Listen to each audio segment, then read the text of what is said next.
Hey, seres humanos! Tudo bom com vocês? No vídeo de hoje nós vamos estudar as revoltas urbanas que aconteceram durante a Primeira República Brasileira. Mas, porém, entretanto, todavia, nós não vamos ver especificamente cada uma delas, tá bom? Esse vai ser um vídeo de resumo, introdução, resultados, importância das revoltas da vacina, da chibata e da greve geral de 1917. O que isso significa? Eu vou fazer um apanhado geral da importância dessas revoltas populares e urbanas, já que o vídeo passado a gente falou das revoltas do interior, eu vou falar agora das urbanas, para começar a formação dos brasileiros em cidadãos e como elas foram importantes para a nossa conquista de direitos. Outra coisa, você vai reparar que depois da vinheta não vou estar assim bela, linda, nada, tá bom? O vídeo talvez esteja mais claro, porque aqui em Curitiba tá chovendo, meu cabelo não vai estar molhado, minha maquiagem vai ser um pouquinho diferente, porque sim, esse vídeo foi gravado em dia diferente, porque a minha intenção era conseguir colocar as 3 revoltas urbanas em um vídeo só. Mas ficou 1h20 de vídeo, gente. 1h20. Quem vai ver 1h20 de aula? Não vai. Então, eu decidi separar os vídeos. Então, esse aqui vai ser um apanhado geral para você entender e para você saber o que esperar dos próximos vídeos. E aí, os próximos vídeos vão falar das revoltas especificamente, dando detalhes em números e dados e falando o que aconteceu em cada uma delas, tá bom? Então, tá bom. Então, roda a vinheta que a gente já começa.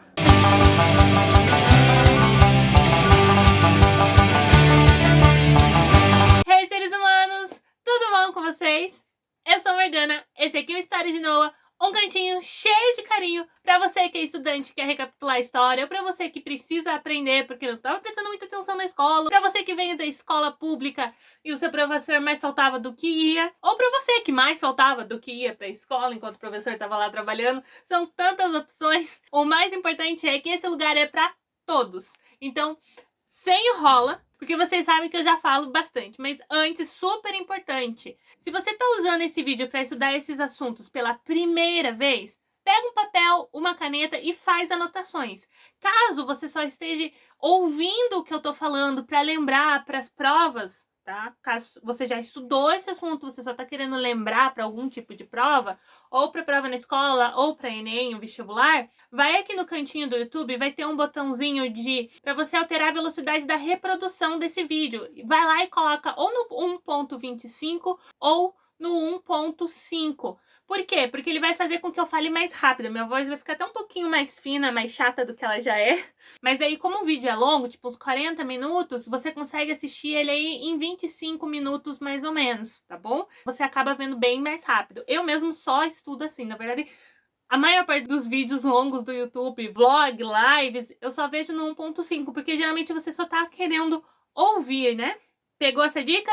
Então não se esquece de deixar o seu curtir, se inscrever no canal, é super importante para que a gente chegue a mais gente, para que o nosso canal cresça e para que eu e a Monique nos sintamos motivadas para continuar produzindo conteúdo para você aí do outro lado, tá bom? Porque principalmente esses vídeos de história dão muito trabalho, gente. São mais ou menos 17 horas de edição, tá bom? Fora toda a preparação antes. Então, vai lá, curte, se inscreve, compartilha. É o mínimo que você pode fazer, tá bom? E ajuda muito. Então, sem enrola, vamos lá. Nós estamos estudando, então, a Primeira República Brasileira através dos seus movimentos populares. O vídeo passado, nós estudamos, então, as revoltas populares do interior do Brasil. E hoje nós vamos estudar a das capitais. Então, basicamente, 2 delas vão acontecer no Rio de Janeiro, que é a revolta da vacina e a da chibata. E aí você vai ter a greve geral, que vai se espalhar por várias capitais, como Rio de Janeiro, São Paulo, Porto Alegre, Recife e por aí vai, tá bom? Então, nesse vídeo, a gente vai entender quais eram as demandas do povo brasileiro que vivia nas grandes cidades do nosso país no início do século XX, tá? Então, a primeira coisa que você aí, estudante, precisa tomar cuidado quando você vai estudar revoltas do início do século XX é não cometer anacronismo.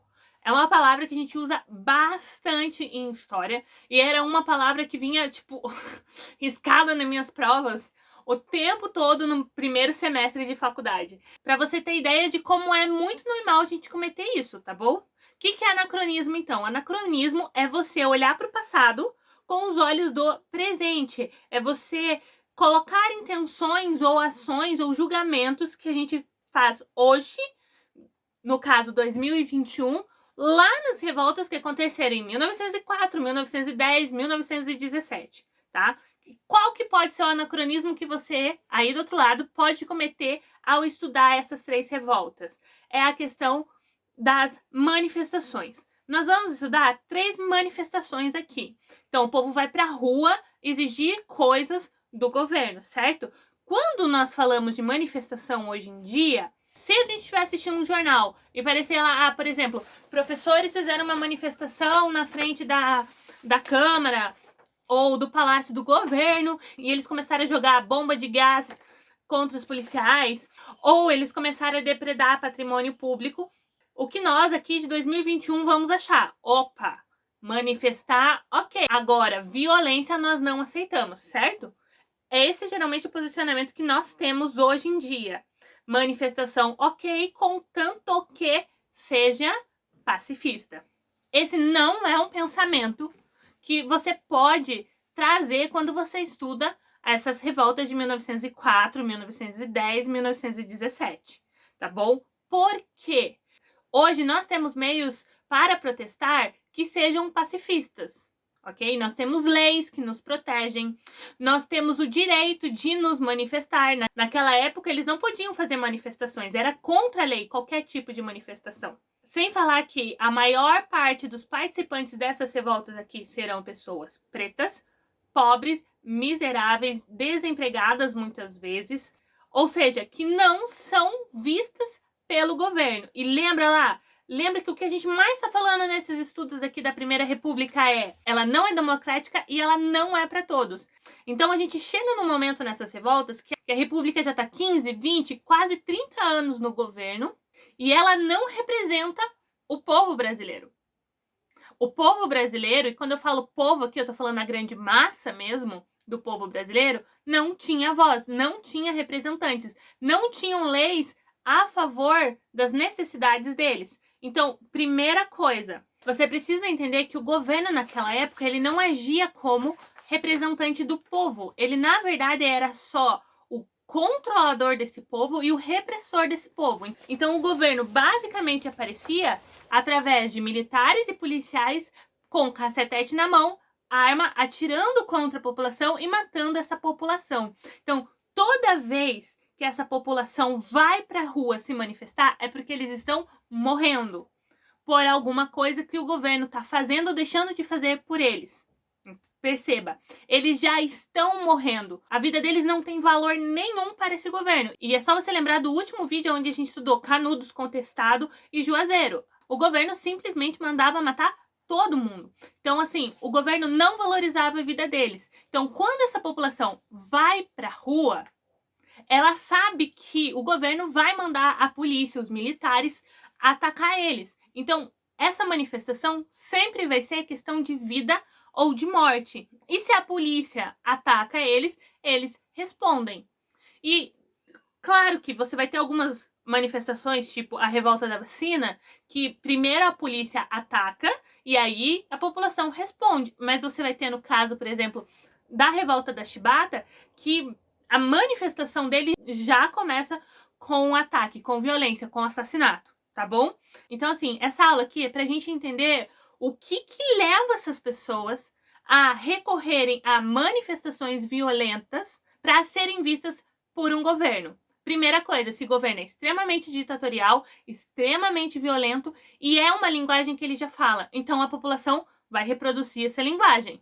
É assim que eles se fazem ser vistos. É assim que eles saem dos subúrbios, é assim que eles saem dos cortiços, eles vão para a rua, eles se fazem ver e eles lutam pela conquista de direitos. Lembra que desde o início a gente está falando que nesse primeiro momento da formação da República você ainda não tem concretizado esse ideal de cidadania, o que é ser cidadão?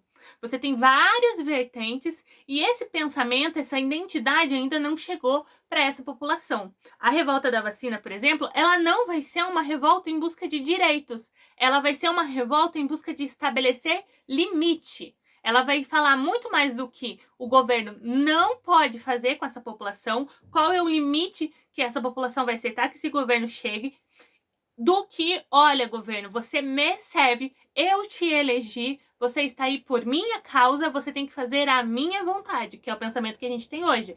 Por que eles não pensam assim? Por que a revolta não gira em torno desse pensamento? Simples, porque eles não votavam, porque eles não escolhiam os seus representantes. E todas essas manifestações, tanto a revolta da vacina, quanto a revolta da chibata, quanto a greve geral de 1917, elas tiveram tentativas de negociação com o governo ou com os empregadores, no caso da greve, antes da população ir para a rua e de você ter esse combate físico com a polícia. No caso da revolta da vacina, você teve abaixos assinados, por exemplo, com 15 mil assinaturas pedindo a não obrigatoriedade da vacina.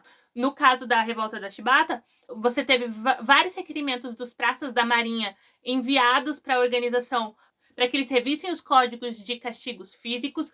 Você teve o caso, por exemplo, do João Cândido, que foi o principal líder da revolta da chibata.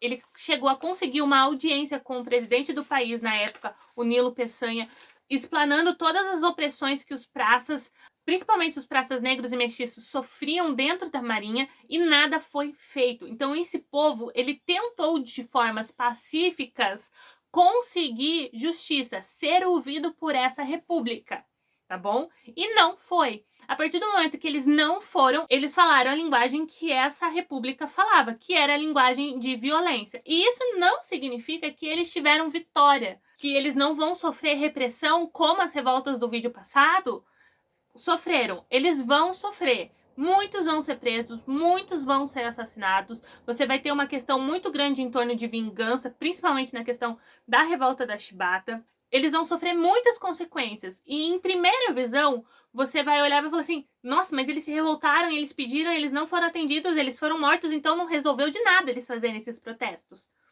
Certo, professora? Resolveu. Por quê? Porque você tem que pensar que é o início da república, início desse novo tipo de governo. Então, todas essas revoltas foram o que eu já disse sobre a revolta da vacina. Primeiro, colocar limite no que o governo podia ou não fazer.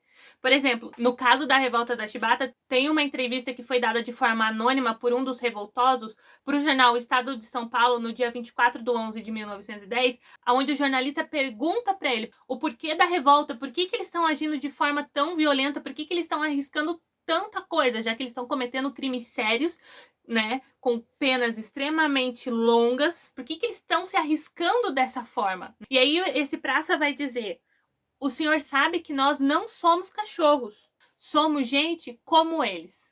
Então, assim, todas essas revoltas, elas vão ser as primeiras e elas são importantes porque vai ser essa construção de cidadania do povo brasileiro. A revolta da vacina vindo para pontuar o que o governo não podia fazer. A revolta da chibata vindo para exigir direitos. Não tá em lei, então coloca. Ah, tá em lei, mas não é cumprido. Então faz cumprir. Nós também somos gente como vocês, nós também fazemos parte desse país, nós também queremos ser ouvidos. E aí você vai ter a greve geral, que aí você já tem o início dessa identidade de classe trabalhadora, de operários, você já tem esse entendimento dessa divisão de classes muito clara no Brasil, e aí essa exigência por direitos trabalhistas, mas super importante, porque vai trazer essa ideia de identidade de classe, de luta e de eu não estou lutando só por mim, eu estou lutando por todos, e um direito adquirido por mim deve ser adquirido por todos. Porque todos somos iguais, todos fazemos parte da mesma nação, todos devemos ser cidadãos. Entende? Porque eles querem mudar essa sociedade, eles querem mudar as condições sociais deles, eles querem ter um futuro melhor, eles querem ter dignidades, eles não querem se sentir como animais dentro dessa sociedade. Eles querem ser respeitados, eles querem ser ouvidos, e eles lutam então por liberdade de escolha, liberdade de ir e vir, eles lutam por melhores salários, eles lutam por melhores condições de trabalho, de moradia, pelo fim do racismo, eles lutam por coisas que hoje a gente tem e que a gente não valoriza, e que para todos eles eram questão de vida ou de morte. Então é isso, gente. Vamos parando por aqui. Esse vídeo de introdução, resumo, importância, já deu pra você entender mais ou menos o que foi essas revoltas. Então fica ligadinho que nos próximos dias aí eu vou lançando primeiro da revolta da vacina, depois da chibata e aí da greve geral, ok? Então lembre-se, se você tá aqui no canal só pros vídeos de história, nós temos as playlists aqui, vai lá dar uma olhada, tá bom? A gente já tem vídeos sobre história contemporânea do século XXI completa, como também da Era Vargas, e estamos tentando terminar essa aqui da Primeira República, então conteúdo de história que não falta. Além disso, tem a playlist de atualidades, tá? Essa é muito boa pra quem tá fazendo Enem em vestibular, ok? Ok. Vamos encerrar? Vamos! Até o próximo vídeo. Beijinhos! Tchau!